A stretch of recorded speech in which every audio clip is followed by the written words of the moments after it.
Government ఏముంది sir, అందరూ పిల్లలందరూ ఇబ్బంది పడ్డారు. ఆ? ఇంటర్ డిగ్రీ చదివిన వాళ్ళందరూ బానిస అయిపోయారు. చాలామంది 25 సంవత్సరాలు 35 సంవత్సరాల ముందు దాకా చాలామంది చనిపోయారు.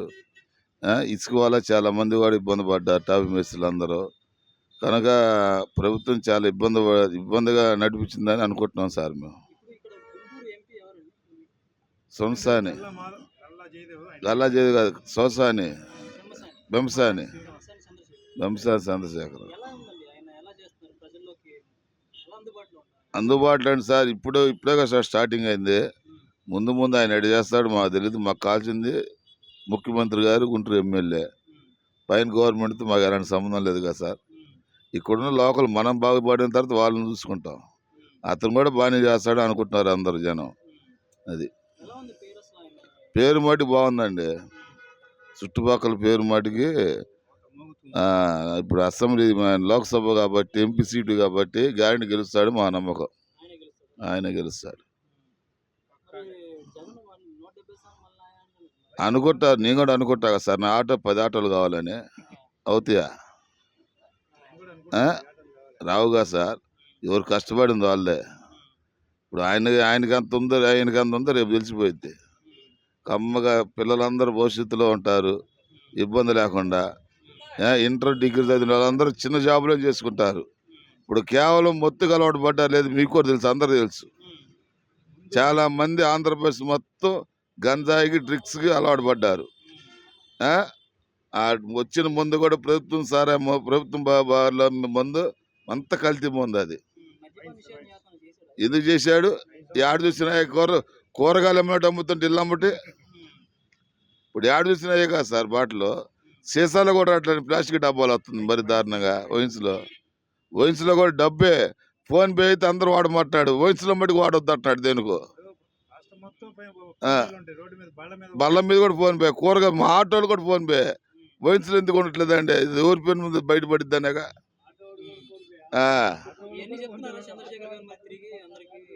చంద్రశేఖర్ చాలా మంచోడు అండి వాస్తవంగా. అంటే మేము అతను చూడలేదు, మా దగ్గర రాలేదు, అది తెలియదు మాకు. అనుకుంటున్నారు. మా ఏరియాలో కూడా టీడీపీకి వేస్తాం సార్. ఆటో వాళ్ళు చాలా మంది మారిపోయాం. 10,000 వానర్కి ఇచ్చాడు. వానర్కి ఇచ్చి 2-3 నెలల్లో వసూలు చేస్తాడు ఆ 10,000. ఫోటోలు కొట్టి జనం ఆడ దిగాలి. రోడ్ల మీద దిగారనుకో, ఇప్పుడు జనం రోడ్ల మీద దిగేటప్పుడు కూడా ఫోటోలు తెస్తున్నాడండి. కేవలం ఆటోల మీద పడిపోయారు. పోలీసులు ఏం చేస్తారు? పైనుంచి వచ్చిన ఆర్డరు. అది సార్ మా తెలిసిన టీడీపీ వచ్చిందని అనుకుంటున్నాను. వ్యక్తిత్వం కాదు, పార్టీ మీద అభిమానంతో ఇక్కడ చంద్రశేఖర్ గారిని గెలిపిస్తారు. రోడ్లు సరైనటువంటి రోడ్లు లేవు. పల్లెటూరు వెళ్ళినా, టౌన్లో ఉన్నా కానీ ఎక్కడ కూడా రోడ్లు అనేది సరిగ్గా బాగోలా. ఇసుక లేకపోవడం వల్ల వర్కర్స్కి చాలా ఇబ్బంది జరుగుతుంది. పనులు లేకోకుండా అల్లాడిపోతున్నారు. ఈ పిచ్చి మందులు పెడతాం వల్ల ఏంటంటే కొంతమంది చనిపోయారు. 5 లక్షల దాకా చనిపోయారు. మరి వీళ్ళందరూ ఏంటంటే ఎందువల్ల చనిపోయారు? అంతమంది ఎందుకు చనిపోలేదు? మందు తాగిన వల్ల అని అనుకుంటే, ఈ మందు తాగడం వల్ల స్పిరిట్ ఎక్కువ కలవటం వల్ల చాలామందికి లివర్ ప్రాబ్లము, పెరాలసిస్ ఇవన్నీ రావడం జరిగింది. అది స్పందిస్తారండి. ఎందుకనంటే ఇప్పుడు ఆయన ఫస్ట్ సారి రాజకీయాల్లోకి రావడం జరిగింది. వచ్చారు కాబట్టి రేపొద్దున అధికారంలోకి వచ్చిన తర్వాత చేయాల్సిన రోడ్లు బాగు చేయటం కానీ ఇవన్నీ సక్రమంగా చేస్తారని మా నమ్మకం. రాజధాని కూడా ఏంటంటే 3 రాజధానులు అన్నాడు. మాకు ఆంధ్రప్రదేశ్లో రాజధాని అనేది లేదు. ఇప్పుడు ఏం చెప్పుకోవాలి? పిల్లలకి ఏం చెప్పాలి? రాజధాని ఏదంటే, ఆంధ్రప్రదేశ్లో రాజధాని ఏదంటే ఎక్కడని చెప్పాలి? పిల్లలకి చెప్పే పొజిషన్లో లేము మేము. అందుకని ఏంటంటే అన్ని రాజధానులు 3 రాజధానులు అన్నప్పుడు కనీసం ఒక్కసారైనా కానీ మరి శంకుస్థాపన ఏం చేశారా? శంకుస్థాపన జరగల, ఏం జరగల. కనీసం ఏంటంటే ఒక్క రాజధాని అనేది ఉంటే దాన్ని డెవలప్ చేసుకోవాలి. కానీ రాజధాని తీసేసి 3 రాజధానులు అనేది కరెక్ట్ కాదు. చంద్రశేఖర్ మహాశక్తి, గ్యాస్ 3 గ్యాసులు బండ్లు, ఉచిత ఆర్టీసీ ప్రయాణము, మహిళలకు, చదువుకున్న వాళ్ళకి, ఎంతమంది చదువుకుంటే వాళ్ళకి నెలకి 1,500. ఆడబిడ్డ నిధి కింద ఏంటంటే 18 సంవత్సరాలు పైబడిన వాళ్ళు ఎవరైనా కానీ ఉంటే వాళ్ళకి నెల 1,500 ఇవ్వటం ఇవన్నీ జరుగుతుంది. చెప్తున్నారు. గెలుస్తారు. ఈరోజు గుంటూరు పార్లమెంట్ నుంచి ఎంపీ అభ్యర్థిగా పోటీ చేస్తున్న శ్రీ పెమ్మసాని రాజశేఖర్ గారు ప్రవాసాంధ్రుడిగా విదేశాల్లో ఉన్నతమైన డాక్టర్గా వృత్తి వైద్యం అన్ని కూడా చేసుకుంటూ ఒక ఉన్నతమైన కుటుంబమైన వ్యక్తి ఈరోజు గుంటూరు పార్లమెంట్ ప్రజలకు గుంటూరు పార్లమెంట్లో ఆయన ప్రజాసేవ చేసుకోవాలని సొంత గడ్డకు రావడం జరిగింది. అదే రకంగా ఈ పార్లమెంట్ చూసుకుంటే 2014లో ఆంధ్ర తెలంగాణ విడిపోయిన తర్వాత కూడా తెలుగుదేశం పార్టీకి ఆ రోజున గల్లా జయదేవ్ గారు పోటీ చేస్తే వైఎస్ఆర్ కాంగ్రెస్ పార్టీ వల్లభనేని బాలశౌరి గారిని పెట్టింది. 19లో మోదుగుల వేణుగోపాల్ రెడ్డి గారిని పెట్టింది.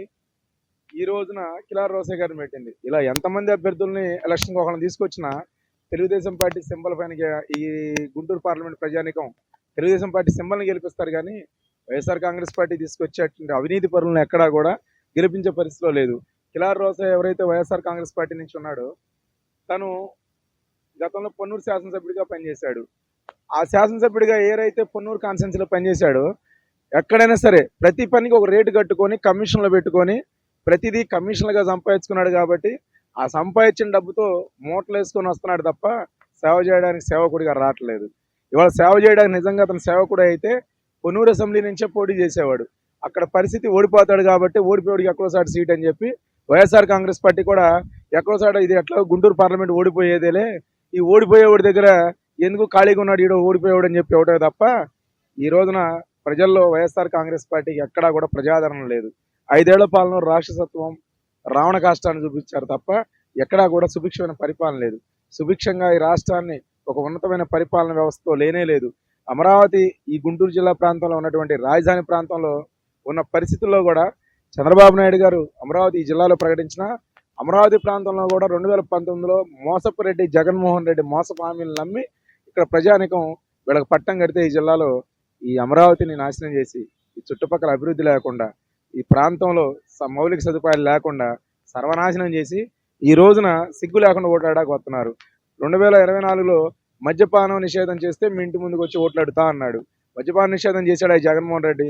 అలాగే రైతులకి ప్రతి నెల మే మాసంలో 12,500 రైతుల అకౌంట్లో వేస్తా అన్నాడు. ఈ చుట్టుపక్కల ఉన్న రైతాంగానికి ఒకే నెలలో 12,500 వేసాడా ఈ జగన్మోహన్ రెడ్డి. రాష్ట్ర ఏదైతే కేంద్ర ప్రభుత్వం ఇస్తున్న 6,000 కలుపుకొని ఇంకో 7,000 ఇతను ఇచ్చాడు. కానీ మేనిఫెస్టో ఏం చెప్పాడు? 12,500 తన సొంత మేనిఫెస్టో చెప్పాడు. ఈ దుర్మార్గుడు దురహంకారి ఈ జగన్మోహన్ రెడ్డి ఈ పరిపాలన ఇక ప్రజలు తరిమి కొట్టడానికి ఇంకా ఎంతో సమయం లేదు. ఇంకా 30 రోజుల సమయం కోసం జగన్ ఎదురు చూస్తున్నారు. ఈ రాష్ట్రంలో ఈ రావణ కాష్టం పాలన ఈ పేడ వదిలిపోవడానికి దగ్గరలో ఉంది.